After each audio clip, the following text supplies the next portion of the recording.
Afternoon, Grace. You okay? Not really, Ruth.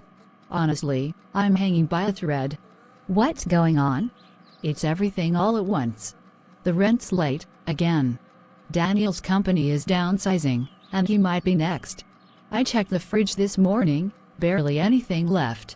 Then my son came home with a school fee notice. And yesterday my daughter had a fever, and we had to borrow money for her medicine. I feel like I'm failing as a wife and mom. That's a heavy load to carry. And it's not just the money, Ruth. It's everything. I lie awake at night worrying, what if Daniel loses his job? What if we can't pay for school next term? What if something happens to the kids and we can't afford treatment? Sometimes I compare myself to other women. How do they manage so well?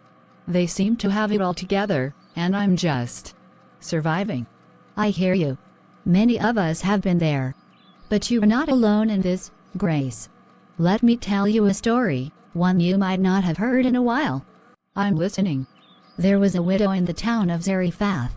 She lived during a severe famine. She had no husband, no stable income, and only a little flour and oil left. She was down to her final meal, literally. She told the prophet Elijah, "I'm gathering sticks to make one last meal for me and my son, and then we'll die." That's so heartbreaking. It is. But Elijah told her something wild. He said, "Don't be afraid. Make me something to eat first. God says your jar of flour won't run dry, and your jug of oil won't be empty until he sends rain again." And she believed him? She did. She trusted God with her last bit. And you know what? Her flour and oil never ran out. Not once. Every day, she had just enough. That's incredible. I don't know if I could have done that. I'd be thinking of saving it. Of course. That's natural. But the widow's story shows us something important. God doesn't need much, he needs our trust.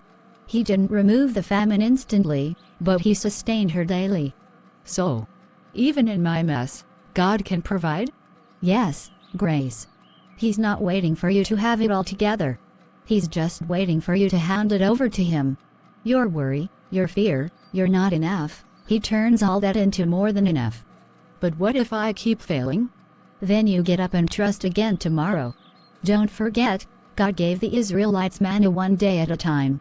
He's not asking you to figure out the whole month, just trust him with today. And like the widow, I need to be obedient, even if it feels scary? Yes. Obedience opens the door to provision. Give, trust, obey, and watch God be God. Thank you, Ruth. I think I've been focusing more on the famine than the provider. And now you're shifting your eyes to the God who never lets the jar run dry. Worry is real, but so is the God who promises to supply all our needs according to his riches in glory. Like Grace, we must learn to stop looking at the waves and start looking at the one who walks on water. Therefore do not worry about tomorrow, for tomorrow will worry about itself. Each day has enough trouble of its own. Matthew 6:34. If this story touched your heart, don't forget to like, share, and subscribe. It gives us the motivation to keep creating more content that builds your faith and reminds you, God is your provider, even in the wilderness. God bless you and keep trusting him. Your jar will not run dry.